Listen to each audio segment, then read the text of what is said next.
അപ്പോൾ നല്ലൊരു director, we have A new talented director in Malayalam cinema. This family movie, good, nice. മൂന്നൊരു മത്സരിച്ചുള്ളൊരു അഭിനയമാണ്. എനിക്കും ഒരുപാട് പ്രപ്പോസലൊക്കെ വരുന്നുണ്ട്. അപ്പോൾ തന്നെ എന്തായാലും നല്ലൊരു ഫാമിലി മൂവി. ഒരു 10 വർഷം കഴിഞ്ഞാലും നമുക്ക് എൻജോയ് ചെയ്യാൻ പറ്റുന്ന നല്ലൊരു പടമാണ്. ഒരുപാട് സന്തോഷം. ഞാൻ ഒന്നുകൂടെ സിനിമ കാണണം. ഇപ്പോൾ ഞാൻ കണ്ടത് സിനിമയായിട്ട് അങ്ങനെ കാണാൻ പറ്റിയില്ല. ആൾക്കാരെങ്ങനെ സ്വീകരിക്കും എന്നുള്ളത് ഇനി ആൾക്കാർ നമ്മളോട് പറയണം. ഇത് ഭയങ്കര ബ്ലോക്ക് ബസ്റ്റർ ആവുമോ, ഗംഭീര കളക്ഷൻ നേടുക എന്നുള്ളൊരു ഉപരിയല്ല, ഒരു നല്ല സിനിമ കണ്ട ഒരു ഫീൽ എന്തായാലും. സൂപ്പർ മൂവി, ഒന്നും പറയാനില്ല. അപ്പോൾ നല്ലൊരു director, we have A new talented director in Malayalam cinema. ഈ ക്ലാസ് പുള്ളി സസ്റ്റെയിൻ ചെയ്ത് പോയി കഴിഞ്ഞാൽ വളരെ ഇമ്പോർട്ടൻ്റ് ആയ ഒരു ഡയറക്ടർ വി ഹാവ്. അപ്പോൾ വരുംകാല മലയാള സിനിമയ്ക്കായി വളരെ ഇമ്പോർട്ടൻ്റ് ആയ ഒരു director we have. New director has hit the horizon. Very talented director. പിന്നെ എല്ലാവരും വളരെ കുറച്ച് ക്യാരക്ടേഴ്സ് ഈ സിനിമയിലുള്ളൂ. അപ്പോൾ ആ ക്യാരക്ടേഴ്സ് എല്ലാവർക്കും നല്ല ഡീറ്റെയിലിംഗ് കൊടുത്തിട്ടുണ്ട് സ്ക്രിപ്റ്റിൽ തന്നെ. പിന്നെ ദേ പെർഫോംഡ് എക്സെപ്ഷണലി വെൽ. കുറച്ച് ക്യാരക്ടേഴ്സ് ഉള്ളൂ, അപ്പോൾ എല്ലാവർക്കും പെർഫോം ചെയ്യാനുള്ള സ്പേസും ഉണ്ട്. വെറുതെ വന്നു പോകുന്ന ക്യാരക്ടേഴ്സൊന്നുമില്ല. ചെറിയ ക്യാരക്ടേഴ്സ് ആണെങ്കിലും എല്ലാവർക്കും വളരെ നല്ല സ്പേസ് ഉണ്ട്. പിന്നെ music is extraordinary. The score, Rahul Raj is by far the best composer we have here. One of the best in the country. And മലയാളത്തിൽ നമുക്ക് പകരം വെക്കാൻ ആളില്ല അദ്ദേഹത്തിന്. കാരണം അത്രയും സ്കില്ല് പുള്ളി സിനിമയിൽ കാണിച്ചിട്ടുണ്ട്. മുമ്പ് കണ്ടിട്ടുണ്ട് നമ്മൾ മരക്കാറും, ഋതു, ബാച്ചിലർ പാർട്ടി, ഇതിലെല്ലാം കണ്ടിട്ടുണ്ട്. സോ ഓവറോൾ സിനിമ വളരെ നല്ല എക്സ്പീരിയൻസ് ആയിരുന്നു. എല്ലാ ഡിപ്പാർട്ട്മെൻറ്റും നന്നായിട്ടുണ്ട്. അപ്പു പ്രഭാകേഴ്സ് cinematography and editor is from, എനിക്ക് തോന്നുന്നത് Malayali. This family movie, good, nice. Subject, message is there, lots of messages there, and good. I like it. To watch theatre experience. Wow, super movie എന്ന് പറയാൻ കാര്യം എന്ന് വെച്ച് കഴിഞ്ഞാൽ പക്ക ഫീൽ ഗുഡ് മൂവിയാണ്. എക്സ്പെഷ്യലി എന്ന് വെച്ച് കഴിഞ്ഞാൽ 3 പേരും മത്സരിച്ച് അഭിനയിച്ചിട്ടുണ്ട്. സുരാജ്, അലൻസീർ, ജോർജ് ജോർജ്, ഇവരുടെ 3 പേരുടെ പെർഫോമൻസ് എടുത്തു പറയണം. 3 പേരും മത്സരിച്ചുള്ളൊരു അഭിനയമാണ്. നമ്മൾ ആ കഥയിൽ തന്നെ ജീവിക്കുന്ന ഒരു ലൈഫ് നമുക്കതിൽ കിട്ടുന്നുണ്ട്. ഒരു MDയുടെ ഒക്കെ ഒരു ഫിലിം കണ്ടിട്ട് ഇറങ്ങുന്ന ഒരു വൈബ് ഉണ്ടല്ലോ. ഒരു ഫീൽ ഗുഡ് മൂവി ആണെങ്കിൽ ഒരു രീതിയിലുള്ള ഒരു ലാഗില്ലാതെ ഭയങ്കരമായിട്ട് നമ്മളെ കണക്റ്റഡ് ആവും പടത്തിൽ. ഭയങ്കര എൻഗേജിങ് ആണ്. സോ എക്സ്പെഷ്യലി ഫാമിലീസ് മസ്റ്റായിട്ട് തിയേറ്ററിൽ വന്ന് കാണേണ്ട ഒരു സിനിമയാണെന്ന് 100% ഷുവറായിട്ട് പറയാൻ പറ്റും. സൂപ്പർ മൂവി, ഒന്നും പറയാനില്ല.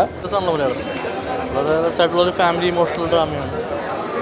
നമ്മുടെ ഒരു ഫാമിലി ഇപ്പോൾ അന്യം നിന്ന് പോകുന്ന വിദേശത്ത് പോകുന്ന ബ്രദേഴ്സിൻ്റെ ഒക്കെ ഉള്ള ഫാമിലി നടക്കുന്ന ഒരു സബ്ജക്റ്റാണ്. അവർ തമ്മിലുള്ള ഒരു ഫാമിലിയിൽ നടക്കുന്ന ഓരോ പ്രശ്നങ്ങൾ അങ്ങനെയൊക്കെ വളരെ ബ്യൂട്ടിഫുള്ളായിട്ട് നല്ല രീതിയിൽ പറഞ്ഞിട്ടുണ്ട്. മലയാള സിനിമയ്ക്കൊക്കെ ഒരു നല്ല സിനിമകൾ ഉണ്ടാക്കുന്ന ഒരു പാരമ്പര്യമുണ്ട്. ആ പാരമ്പര്യം കാത്തു സൂക്ഷിക്കുന്ന ഒരു 10 വർഷം കഴിഞ്ഞാലും നമുക്ക് എൻജോയ് ചെയ്യാൻ പറ്റുന്ന നല്ലൊരു പടമാണ്. എല്ലാം അതിൻ്റെ A to Z കാര്യങ്ങൾ ഡയറക്ടറുടെ പടമാണ്. ഇദ്ദേഹത്തിൻ്റെ സിനിമയാണ്. ഇദ്ദേഹം ആ പറഞ്ഞ വാക്കുകളും എല്ലാം, ആ വാക്ക് പഠിക്കാൻ തന്നെ ഞാൻ സമയമെടുത്തു. പക്ഷേ ഞാൻ ഭയങ്കര ഹാപ്പി. നല്ല നല്ല നൈസ്, അടിപൊളി. താങ്ക്സ്. എന്താ പറയുക, പ്രണയവും കൗമാരവും എല്ലാം ഇഷ്ടപ്പെടുന്നവർക്ക് ധൈര്യമായിട്ട് കാണാൻ പറ്റുന്നൊരു സിനിമയാണ്. അപ്പോൾ എനിക്കും ഒരുപാട് പ്രപ്പോസലൊക്കെ വരുന്നുണ്ട്. അപ്പോൾ തന്നെ എന്തായാലും നല്ലൊരു ഫാമിലി മൂവി. ജോജുവിൻ്റെയും സുരാട്ടൻ്റെയൊക്കെ ഗംഭീര പെർഫോമൻസും ഒരു വേറിട്ടൊരു ചിന്തയുണ്ട്. ഒരു ഫാമിലി, ഒരു സ്വത്ത് തർക്കത്തിനെ ബേസ് ചെയ്തൊക്കെയുള്ള സിനിമയാണ്. എന്തായാലും ഒരു ടിപ്പിക്കൽ ന്യൂജൻ വെറൈറ്റി ആയിട്ടുള്ള സിനിമയാണ്. കണ്ണു നിറഞ്ഞിട്ട് തിയേറ്ററിൽ നിന്ന് പറഞ്ഞു. ഇരുമ്പടി ചേരുമ്പോഴാണ് ആ ഡയറക്ടറിൻ്റെ ഒരു കൺവിക്ഷനാണ്. അവർ എവിടെ മ്യൂസിക് വേണം, എവിടെ മ്യൂസിക് വേണ്ട, എവിടെ ഇമോഷണൽ കണ്ടൻറ്റ് വരുമ്പോൾ നമ്മൾ മ്യൂസിക്കിൻ്റെ കൂടെ അത് കയറ്റി അടിക്കേണ്ട ആവശ്യമില്ല. They can just talk, characters can just talk. ഇവിടെ ഇതിലൊരു സീനിൽ ജോജുവിൻ്റെ ഒരു നല്ലൊരു കിടിലൻ ഡയലോഗുണ്ട്. അവിടെ മ്യൂസിക്കേ ഇല്ല എന്നുള്ളത്, ദാറ്റ് ഇസ് എ ചോയ്സ്. അത് ഡയറക്ടറും കൂടെ ഓക്കെ പറഞ്ഞാലേ അങ്ങനെ ഒരു ചോയ്സ് എടുക്കാൻ പറ്റുള്ളൂ. എന്ന് പറഞ്ഞാൽ ഇവർ ഇപ്പോൾ തോമസിൻ്റെ ഒരു ഹ്യൂജ് കംബാക്ക് ആയിരിക്കും അല്ലേ ഒരു coming back to the mainstream എന്നുള്ള രീതിയിൽ അല്ലേ. ഒരുപാട് സന്തോഷം. ഞാൻ ഒന്നുകൂടെ സിനിമ കാണണം. ഇപ്പോൾ ഞാൻ കണ്ടത് സിനിമയായിട്ട് അങ്ങനെ കാണാൻ പറ്റിയില്ല. മനസ്സിൽ ഇങ്ങനെയുള്ള ഓരോ സീനുകൾ ഇങ്ങനെയാണല്ലോ വന്നതെന്നൊക്കെ ആലോചിച്ച് പോകുമായിരുന്നു. പിന്നെന്താ പറയുക, ഒരുപാട് സന്തോഷം. പറയാൻ ഒരുപാട് വാക്കുകൾ കിട്ടില്ല എന്ന് എനിക്ക് എന്തോ തലയിലുണ്ടെന്ന് തോന്നുന്നു. കാരണം അതെ, ഭയങ്കര ആഗ്രഹിച്ച് ഇഷ്ടപ്പെട്ട് എനിക്കെന്തോ പിന്നെയും ആദ്യമായിട്ടൊരു സിനിമ ചെയ്ത പോലത്തെ ഫീലില്ല. അപ്പം എന്നെ ഇഷ്ടപ്പെടുന്നവരൊക്കെ ഈ സിനിമ കാണണമെന്നും അവർക്കൊക്കെ ഇഷ്ടപ്പെടട്ടെ എന്നും അങ്ങനെയൊക്കെ ഒരു ഫീലാകുന്നു. അങ്ങനെ വരട്ടെ. സത്യത്തിൽ പറയുകയാണെങ്കിൽ ഇറ്റ്സ് എ ബിറ്റ് ഓവർവെൽമിങ്. കാര്യം ലൈക്ക് എന്തൊക്കെയോ എവിടേക്കോ ഇങ്ങനെ നടക്കുന്നുണ്ട്. There are too many people. It's a bit overwhelming for me. Social relevant ആയിട്ടുള്ള കുറേ ഇഷ്യൂസ് പടത്തിനകത്ത് എടുത്ത് കാണിക്കുന്നുണ്ടല്ലോ. അപ്പോൾ ഇത് ആൾക്കാരെങ്ങനെ സ്വീകരിക്കും എന്നൊരു പേടി കൺസേൺ എന്തെങ്കിലും ഉണ്ടോ? ആൾക്കാരെങ്ങനെ സ്വീകരിക്കും എന്നുള്ളത് ഇനി ആൾക്കാർ നമ്മളോട് പറയണം. പേടിയുണ്ടായിരുന്നോ? ഇല്ല, I trust Sharan. Yes. Challenging ആയിരുന്നോ കാര്യം? ഇല്ല, ആക്ച്വലി ലൈക്ക് ഷൂട്ട് തുടങ്ങുന്നതിന് കുറച്ച് ദിവസം മുമ്പ് തന്നെ ശരണുമായിട്ട് മീറ്റ് ചെയ്ത് ഞങ്ങൾ എല്ലാ സീൻസും റിഹേഴ്സ് ചെയ്യുന്നുണ്ടായിരുന്നു.